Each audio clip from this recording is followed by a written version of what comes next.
परदेस film के इस गाने को सुन के ऐसा लगता है कि जैसे रहमान साहब का ये गाना हमारे इनर सेल्फ के साथ एक कम्युनिकेशन इस्टेब्लिश कर रहा है।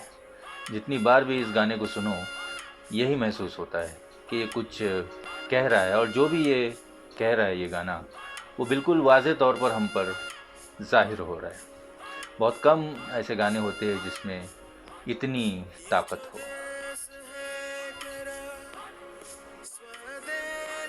रहमान साहब ने बहुत से ऐसे गाने बनाए हैं। आज हम इस गाने की बात करते हैं।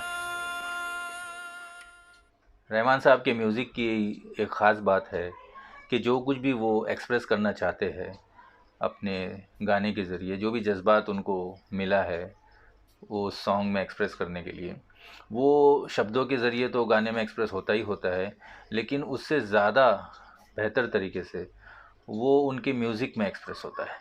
जो उनका ऑर्केस्ट्रा होता है, जो उनका चॉइस ऑफ इंस्ट्रूमेंट होता है, और जो म्यूज़िक उन्होंने तैयार किया होता है विदाउट लिरिक्स वाला जो म्यूज़िक का पार्ट है, वो उसके ज़रिए भी उतने ही पुरअसर तरीके से, और कई बार तो उससे ज़्यादा असरदार तरीके से एक्सप्रेस हो रहा होता है।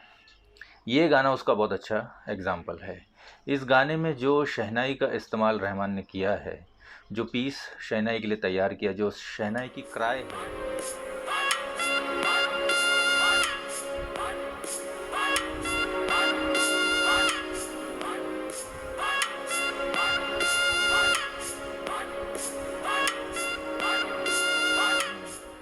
उसमें जो दर्द बयान हुआ है, एक अपनी मिट्टी से दूर होने का दर्द जो महसूस किया जा रहा है या महसूस करवाने की चाह डायरेक्टर की थी, वो इतने असरदार तरीके से इस शहनाई के क्राई में महसूस हो रही है और एक्सप्रेस हो रहा है, वो शब्दों के ज़रिए नहीं हो सकता था। कितनी भी कोशिश कर ली जाए, जावेद अख्तर ने बहुत अच्छे शब्द इस गाने में लिखे हैं। आमतौर पर देशभक्ति के गाने में जो लाउडनेस होती है, उससे बिल्कुल अलग यहाँ एक बहुत ही सटल अंदाज़ है और एक अलग पाकीज़गी है। Of course given situation is different. तो जावेद अख्तर ने बहुत अच्छे तरीके से इसको निभाया है। कहने का मतलब ये नहीं है कि वो कहीं कम पड़ रहे हैं, लेकिन शब्दों की अपनी एक सीमा होती है, और जो म्यूज़िक है उसकी अपनी एक सीमा होती है। और आम तौर पर जो कम्युनिकेशन म्यूज़िक के ज़रिए इस्टेब्लिश होता है, उसमें बहुत ज़्यादा प्योरिटी होती है, क्योंकि एक टर्म है word play. Word play lyrics में पॉसिबल है, लेकिन म्यूज़िक में ऐसा कुछ पॉसिबल नहीं है।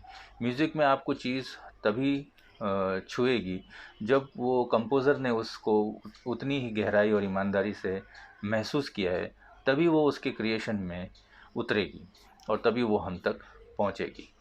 तो ये आप सुनेंगे जब भी तो शहनाई का जो असर है वो आपके दिलो दिमाग पर ना हो, ये बिल्कुल नहीं हो सकता। इतना पुरअसर, इतना ज़ोरदार वो एक्सप्रेशन है, और इतना दर्द है उस पीस में, और शहनाई का जो आवाज़ है उसके अंदर, और रहमान ने इसको जो समझा है कि इसी इंस्ट्रूमेंट के ज़रिए ये बयान हो सकता है और इसी तरीके से बयान हो सकता है।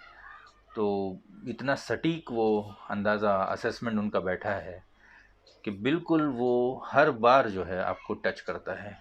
और जैसे मैंने कहा कि ये ऐसा लगता है कि एक कम्युनिकेशन इस्टेब्लिश हो रहा है, तो ये उसका एक बहुत बड़ा रीज़न है, जो हमको ये महसूस होता है कि ये हमारे इनर सेल्फ के साथ एक कम्युनिकेशन इस्टेब्लिश कर रहा है, जो बिल्कुल जिस डायमेंशन में हम लोग ऑपरेट करते हैं उससे बिल्कुल एकदम बाहर, उसके बाउंड से बिल्कुल ही हट कर, इंडिपेंडेंट ये एक चीज़ है। तो एक बहुत ही अनोखा एक्सपीरियंस है।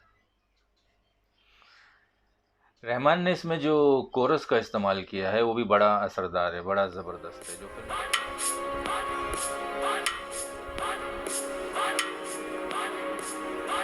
फिल्म का रूरल सेटअप है उसको भी उसके अंदर एक एक्सप्रेशन मिल जाता है, और जो ये जो दर्द है अपनी जड़ों से दूर होने का दर्द, ये जो वो इंसान दूर है वो भी महसूस कर रहा है, और जो जड़ें हैं जिससे वो इंसान दूर हो गया, वो जड़ें भी इसको महसूस कर रही है। ये पूरा फील जो है ये आता है, और ये कोरस का उसमें एक बहुत बड़ा रोल है। तो जैसे वो शहनाई थी और जैसे ये कोरस है, तो ये किस तरह से म्यूज़िकली एक्सप्रेस हो रहा है, और किस तरह से म्यूज़िक जिसकी ज़बान, जैसे मैंने कहा, वो हमारे जो डायमेंशन के बाहर का मसला है, मामला है, लेकिन फिर भी वो कम्युनिकेशन इस्टेब्लिश हो जाता है। हम लोग तो नहीं समझ सकते कि ये जो लैंग्वेज है म्यूज़िक की ये किस तरह से काम करती है, लेकिन ये हमको बिल्कुल भी इसका जो असर होना चाहिए हमारे दिलो दिमाग पर वो असर हो जाता है। ये कमाल है। तो अब बात करते हैं रहमान के सिंगिंग की। तो सिंगिंग तो भाई यहाँ पर आउट ऑफ दिस वर्ल्ड है। पता नहीं कैसे उस वक्त का बेस्ट मेल प्लेबैक सिंगर का कोई भी अवार्ड रहमान को मिला नहीं। खैर अवार्ड्स तो मायने रखते ही नहीं है, क्योंकि कोई क्रेडिबिलिटी वो लोग अपनी इस्टेब्लिश नहीं कर पाए। जिस तरीके से अवार्ड्स दिए जाते हैं तो कोई क्रेडिबिलिटी इस्टेब्लिश वो अपनी नहीं कर पाया, तो that is immaterial. But singing is just near perfect over here. Perfection तो कोई चीज़ होती नहीं है, लेकिन परफेक्शन के जितने करीब रहमान पहुँचे हैं यहाँ पर एज अ सिंगर, वो कमाल है। अपनी आवाज़ के ज़रिए उन्होंने जो दर्द है इस गाने में उसको तो बयान किया है, और जो ठहराव वो लाए है उससे गाना जो है एक अलग लेवल पर पहुंच गया है। जावेद साहब के शब्दों के ज़रिए तो जो एक्सप्रेस होना है वो हुआ ही है, लेकिन रहमान साहब की जो आवाज़ है उसके ज़रिए गाने को उन्होंने जो अपलिफ्ट किया है वो बहुत ही कमाल है। जो सटिलिटी उन्होंने रखी है दर्द की बयानी में, कहीं भी जो है मेलोड्रामेटिक फीलिंग नहीं आ रही है, एक सटिलिटी है और उसको बरकरार रखी है। उनके म्यूज़िक में भी वो सटिलिटी है, उनकी सिंगिंग में भी वो सटिलिटी है, और जावेद साहब के शब्दों में भी वो सटिलिटी है। कहीं से भी मेलोड्रामा और लाउडनेस जो है इसके अंदर क्रिप नहीं कर रहा है। ये बहुत ख़ास बात है इस गाने की। तो अपने आप में एक एक्सपीरियंस है ये गाना। मेरा ऑल टाइम फेवरेट है, और जितनी बार भी इसको सुनो ये आपको वैसे ही हिट करता है जैसे फर्स्ट टाइम किया था। So each time listening to it is an experience and I just cannot get enough of this experience. एक और बात बताता चलूँ, शहनाई की मैंने बहुत तारीफ़ की इस गाने की। तो एक और गाना है अमित त्रिवेदी का, रानी मुखर्जी की फिल्म आई थी अय्या, उसमें एक गाना है महक। शहनाई का बड़ा खूबसूरत इस्तेमाल अमित त्रिवेदी ने उस गाने में किया है। तो please check out that song as well.